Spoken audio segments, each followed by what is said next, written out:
Hey everyone, it's Pivot with Dr. Malika, and I'm your host. I am so excited for you to be here for season six. Listen, we've had some wonderful guests so far, and today will be no different. I'm so excited to bring Aniyah Pinkney here. She is a content creator, but more than that, there's so much substance to her, and I'm going to let her introduce herself and talk about who she is and what she's been doing. Some of you might remember Anaya. We've talked before. We've had Anaya on the show before, but just so looking forward to sharing what she's up to, updating folks with who she is and how she is impacting the world today with content creation. So, y'all, Pivot family, I want to welcome Anaya Pinkney. Hi. Welcome, Anaya. Hi, Dr. Malika. Thanks for having me. Listen, I can always keep it real on this show. Y'all, we are here working this thing out, okay? It is not easy doing this, but I'm just so glad that you were able actually to carve out some time to be on the show. So, Anaya, girl, I don't where have you been and what have you been up to? I've been busy, good busy. Yes. No, life has been amazing. I recently started my master's program, so that's Okay. taking up a big chunk of my time. And then I also work full time, so I'm full time student, full time my corporate 9 to 5, and then I do content creation. So there's a lot on top of that. There's also like ministry things I'm doing at my church. So um, time is slim, but it's all great. Like God is just really good. So I'm grateful. I listen, I get a chance to see you on Sundays, every now and then when I can catch Bethel Northeast Oh on yeah. Instagram. Y'all are doing a little praise and worship Yeah. and but I mean you do more than praise and worship. I'm assuming you are like actively engaged in the behind the scenes as well. Is that right? Yeah, that's true. So I took a step back from being fully. I used to lead the media team at my church. Hmm. But I had to take a step back just with bandwidth and everything else I had going on. But I Yeah. still do create the graphics for my pastor, his sermon titles. I create a lot of, or a few of the flyers that we have, like the upcoming Good Friday service is one of the recent flyers I've created. So I still have my hand in content creation there. I want to get into the camera operating team, see how I can assist with that as well. But production and creation and content is my jam. So Absolutely.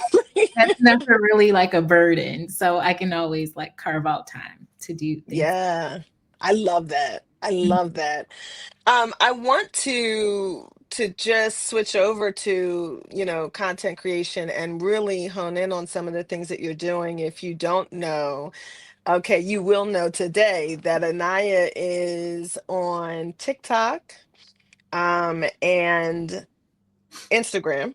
Mhm. And I don't know if you're on other platforms, but the one thing that I enjoy, and I've seen you from I want to say from the beginning, because you were on YouTube. Mhm. They were just you were just doing so much as far as creating beautiful content. And you are a communications media major, graduate of IUP. Yeah. I've had the privilege of being a part of projects with you, but you have this eye. It's really smooth and it's classy.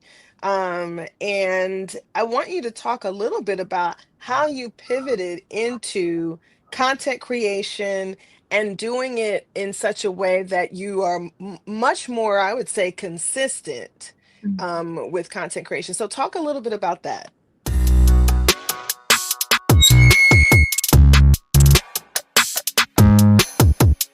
Yeah. So I would say probably I've kind of in a way always have done content creation Hmm. in like less traditional ways than it's presented now.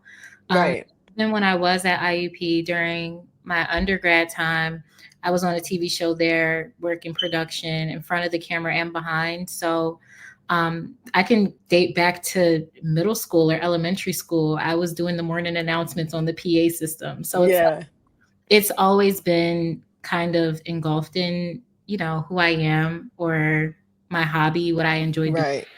But I would say during the pandemic, when I had a lot more free time and I was sitting at home, that's when I ordered my own camera and I decided to just start with YouTube. I think my first video was a get to know me video, which I Okay. recommend that being your first video if you're a content creator because who cares at that point? You're just getting on the scene. But I did create a lot of beauty and fashion content on YouTube during the pandemic, and then that turned into TikTok and Instagram and just other avenues like that. So it's always been a part of what I do, but I would say more recently I've been a little bit more consistent and intentional about it. Yeah. I can still be more consistent, but I'm more consistent than I was before. So have you continued, with fashion? What's your favorite content? What's your favorite content? What do you find to be natural? And well, let me ask you that question first. What's your favorite? My favorite is definitely fashion, Okay. um, because it kind of comes like easy. I don't have to put much thought into creating fashion content. I literally can just prop up my camera and pick out my outfit how I normally would. So it's not much Hmm. planning behind it. Um, yeah, I would say fashion is kind of my go-to. I talk about Jesus a lot, which is also very easy for me to Yeah. do. So that's also a go-to of mine. But I'm trying to get more into the beauty realm, like makeup tutorials or hair, like just the beauty aspect, and also lifestyle, like vlogging. I'm trying to do better at vlogging, but I'm the kind of person that lives in the moment. Like I forget to pick up my camera and like vlog or like Right. videos, and then I get Follow me. yeah, I'm like I'm kind of just enjoying my time in real time, so Right. I forget Right. to do that. But to answer your question, fashion and Christianity is my go-to for content. And what do you find that people respond to? Because, I mean, you have likes and people interact. I mean, what is it that folks are responding to today? Um, for me, necessarily, or I guess I'll say for anything you do, even at work, even at your 9 to 5, if you see a gap or you see like a need for something and you're the one that fulfills it, that kind of becomes what you're known for. And I would say Hmm. that's how I started my fashion content. I didn't see a lot of, I'm Gen Z, so I'm 25, and I didn't see a lot of corporate fashion that wasn't boring. I mean, let's be honest. I didn't see a lot of corporate fashion that didn't look boring. That wasn't just a boring black suit. So, Right, right, right. how can I bring, my fashion into at the time my new corporate career? Like how can I show up still being myself in those environments but maintain Hmm. a sense of professionalism? So I kind of just started showing my work outfits, and that's how my like content kind of just grew from that. My platform grew from that. And I think Yeah. that's what people expect from me now. So they expect work outfits. They expect tips on professionalism or how to show up or how to feel your best self in the office, things like that. So I think when you just like kind of find a gap and fill it, that's Right. when you kind of build that audience, that community, and then they'll keep coming back to see what else you have to say. And you build like trust and credibility with them too. Yeah.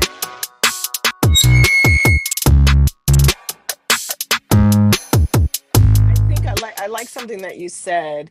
You talked about filling a gap, and you hear that a good bit. The idea that you see a need and fill that need with your content, um, and and still be natural and authentic, because I think that authenticity is a bestseller Yeah. when it comes to content creation. Yeah. Who you are, the real you. A lot of times we want to be polished and we Hmm. want the video. I know I'm guilty of that, wanting it to be right. Me too. But people also respond to authenticity, right? So how do you, because and how do you deal with that, right? um, balancing the authentic you. Mhm. Everything's not always perfect, but also providing high level content. Yeah, no, that's a really good question. I feel like it's something that I still am ironing out as I Okay, go on okay, my journey. Because I'm a pretty private person. So okay. I don't like to share much about myself, especially on the internet. And that's kind of what people like.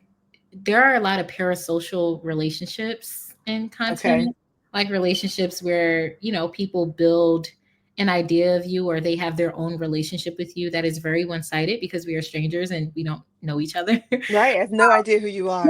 like we're strangers on the internet, but I guess when you like cultivate community and things like that, it makes people feel welcome and like you've known them. So Right. I'm trying to balance like keeping that aspect of being open and being, myself, showing my personality and things like that on in my content, and Mm-hmm. still maintaining a sense of like guarding myself and being Mm-hmm. keeping things private that should be private, like those kinds of things. So I'm still working on it. Yeah. I would love to show my personality a little bit more on TikTok, but I guess also I have to get out of my head about what how it can be perceived because there's more people who are supporting me than who are rooting against me. Right. So that's what I kind of try to think about when I get in those, like get in my head in those moments where it's like, ooh, should I take this video down? Like, am I showing too much? Am I like, I feel Mm. so I'm like, no, there are people who, genuinely care or who are genuinely interested in who you really are. Um, so yeah, I'm working through that, still trying to figure out a little method or strategy on how to. Yeah, because I think, sometimes people use as a barometer the amount of likes that they might get, or, and that doesn't always help you on the inside to decide what's best for Mhm. you, what's going to make you feel, I don't know, I want to use the word safe, or, because I do think that when you are a content creator, you are putting yourself out there and leaving yourself open for folks to have ideas and thoughts of you that may not really be. Yeah. Somebody might say, "Oh, she's really stuffy." Well, actually, she's really silly, but Yeah. you don't know that. You know what I mean? Right. Right. Right, right, right, right. I love that. What's been one of your most interesting interactions with someone who has responded to your post? Um, Or one that kind of caught your attention? Most interesting. I guess people being more concerned about things about my life that I'm not concerned about, but they kind of Okay.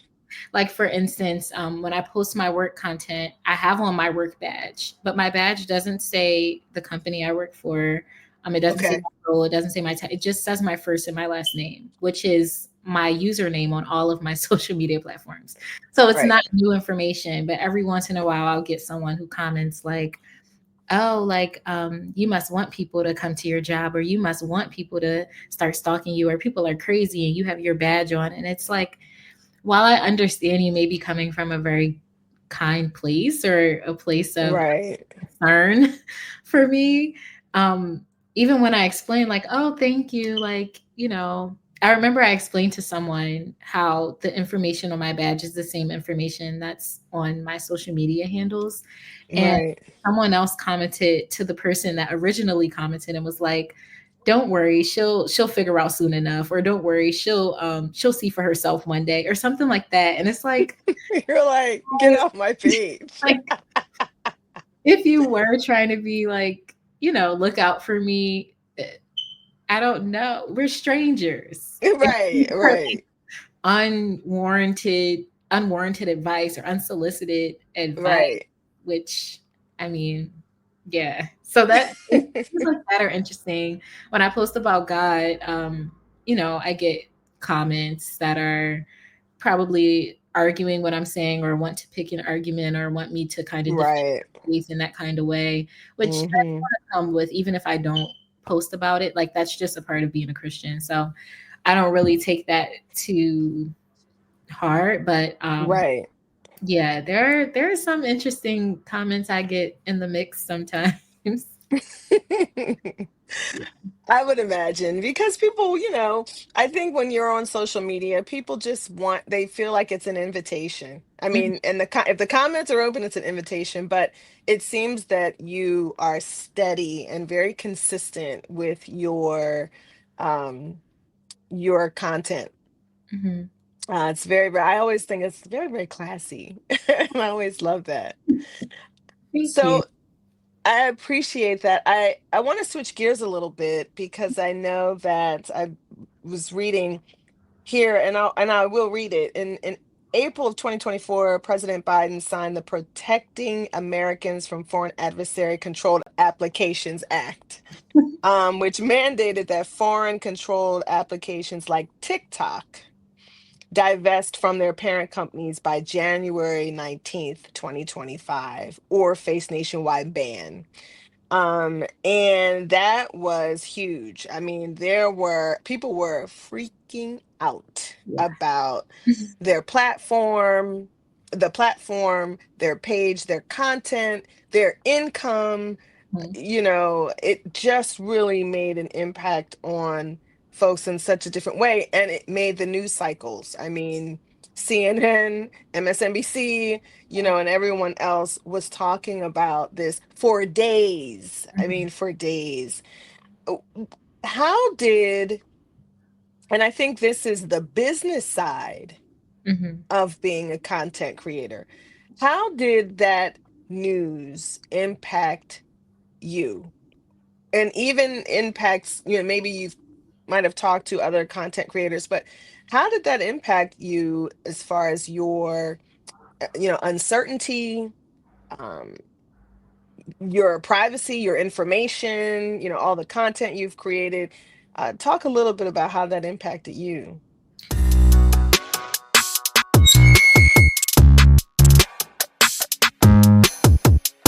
Um, yeah, so that was a really dark time, I would say, on social media. Yeah.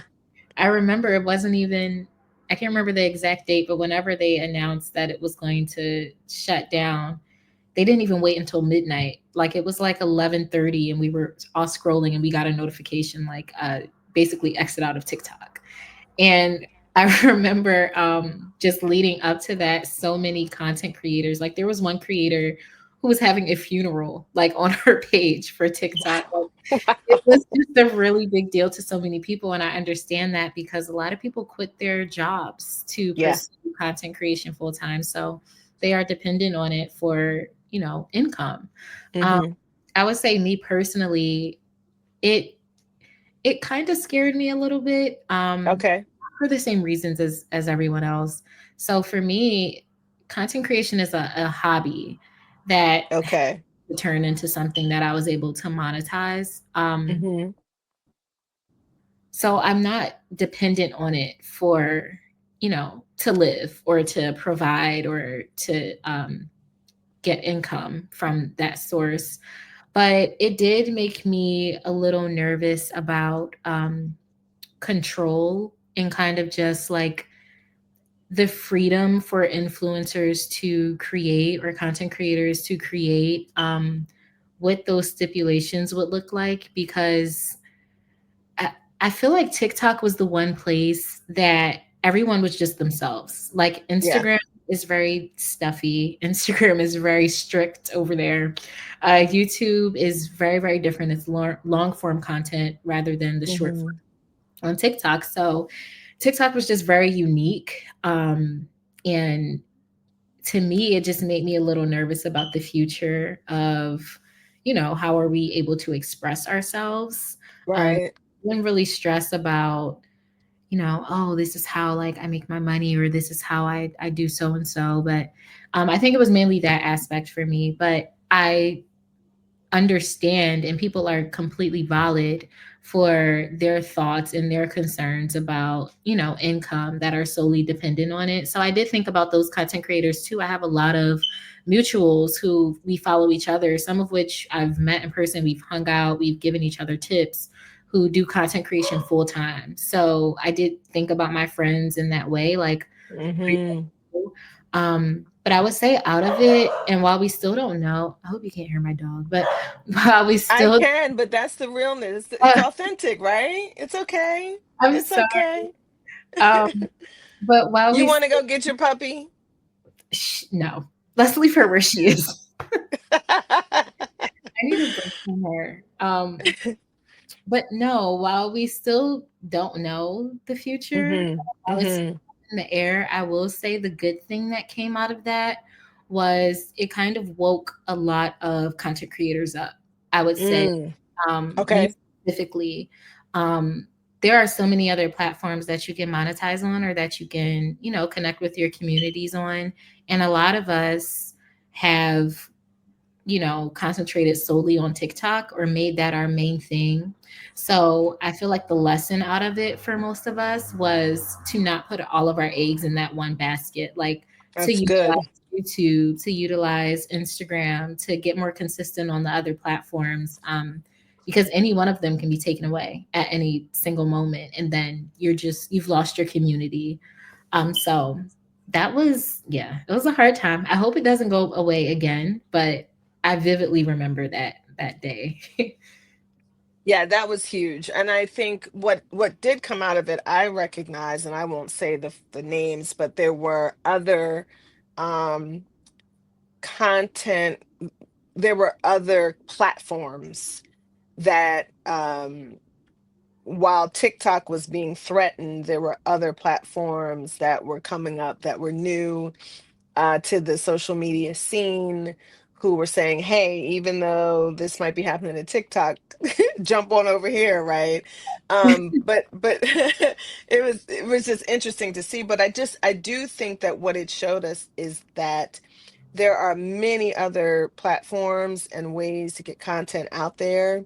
Mhm, Um, and even though the feel, the spirit of it, the culture of each platform is different, mhm. that your audience will follow you. Yeah. They'll go right with you.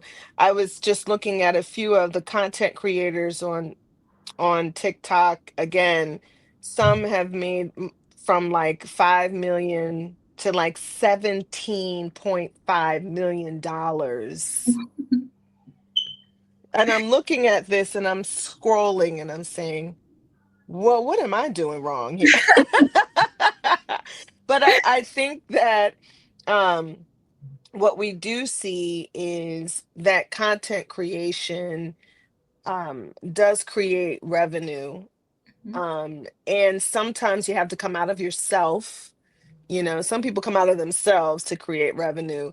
But talk a little bit about the connection with um, businesses who may tap into your viewers and your popularity and say, hey, I'd like you to represent our jewelry, or I'd like to send you a free package.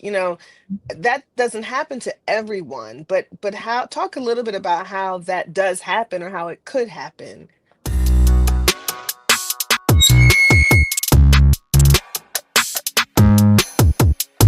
Yeah, so it's definitely something that happens. I've experienced a lot, or I get a lot of companies and brands who reach out and say, "Hey, can we send you a package?" Most of the time, it's not even in exchange for anything. It's just, "Hey, we would love for you to try out our products, and if Mm, you like it, you can share it with your community, or kind of just introduce it to them."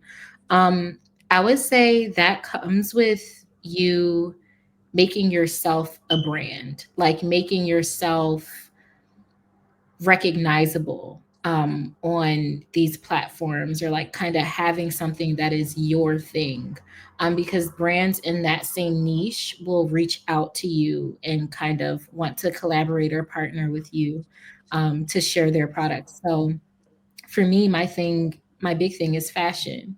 So fashion Mm-hmm. will reach out and they're like, hey, um, this is our new product, or this is our new launch, this is our new watch, this is a watch that I got from a brand. Like they'll reach out and they'll say those things, and then you kind of work out, you know, hey, this could be a collaboration, what is your budget for this, or is this an exchange for the video? Like you kind of just ask those questions and connect with your point of contact on that. But it's not it's not unattainable. I would say if you what I did, my first brand collab, I had my email address in my bio, and Okay. that is how brands are going to, especially if you're not signed with an agency yet or anything. That's how brands Right. contact you. They will contact you directly. So that would be my little tip if you are into that. If you do want to receive PR, definitely have some point of contact in your bio for them to easily reach out to you and offer you things. But also, don't just take the things because they're free. If they don't align with your brand or your community, it'll hurt your credibility with your audience. Mm, Or good just point.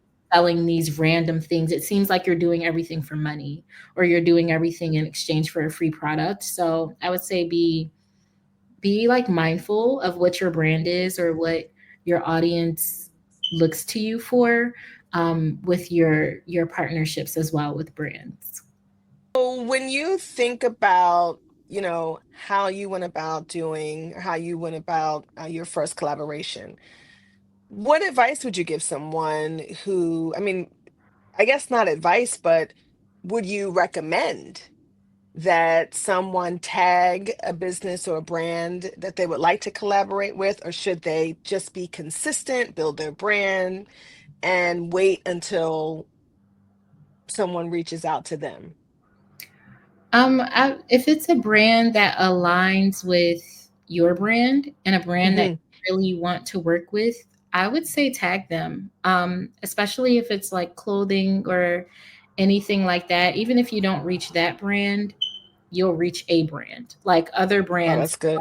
to look and see, you know, who's tagged on what, and will Hmm. work with you that way too.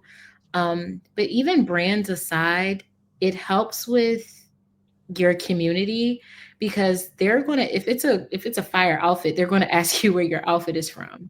So if Right, it's already in the caption, you can kind of just redirect people there, or when you're answering those questions, you can answer them by including their handle, the brand's handle, so that way right. in an indirect way to kind of say, hey, you know, I'm wearing your clothes if you want to work together.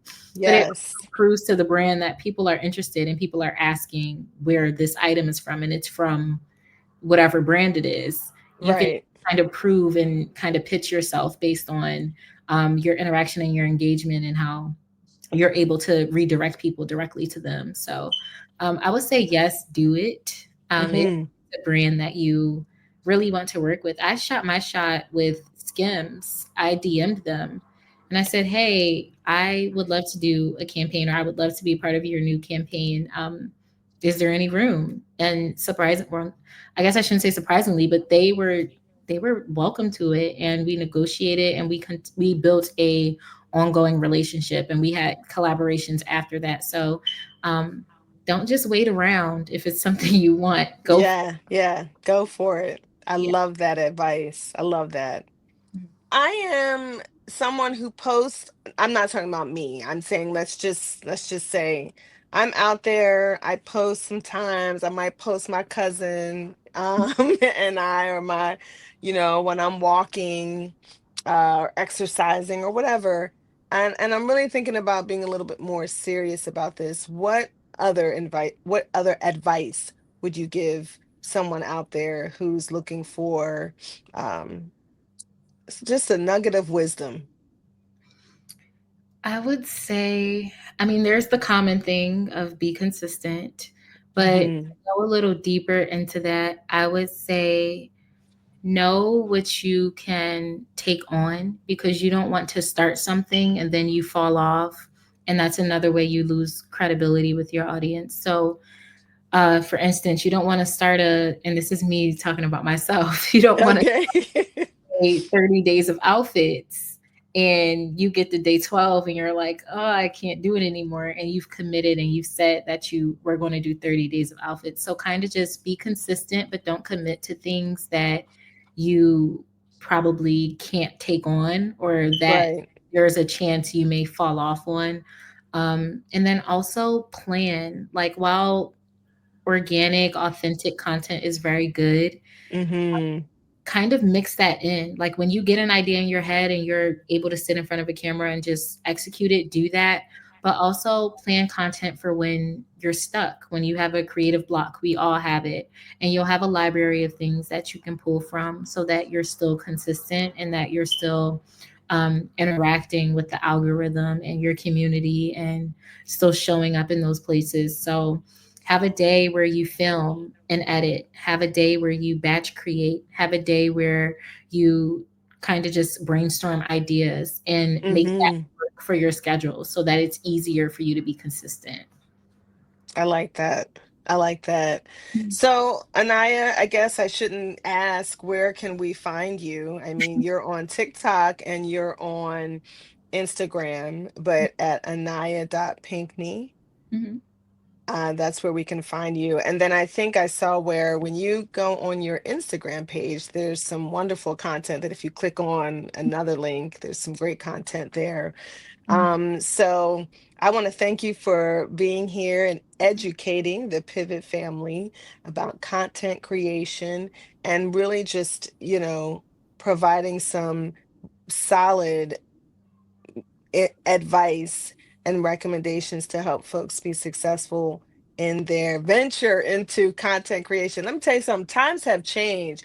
We have not even talked about how content creation has changed Yes. what we know is as television, as Mhm. TV, as advertising. I mean, marketing. It has changed the game tremendously. Mhm. um Not that those marketing foundations don't exist, right? But production, everything, I mean, people are doing it right from their home. Mhm. So it's pretty exciting times. But thank you so much for joining the Pivot family. Don't go anywhere. Y'all, I hope you learned. I mean, I learned, right? I'm just taking it in. I'm thinking like there's so many things as someone who is constantly posting content. I'm like, there are notes and there are just so many things that I can learn from Aniyah. So I want you to not only watch this, but I want you to share it with someone that is a content creator or aspiring to be. I've had so many people say, you should do this and you should do that. And it's like, yeah, but this thing takes time. And I think what she shared with us is that it takes commitment. So, hey, thank you. Thank you so much for being here, where we talk to folks who have intentional or unexpected changes in their life. But guess what? They're still winning. So we will see you on the next episode of Pivot with I am.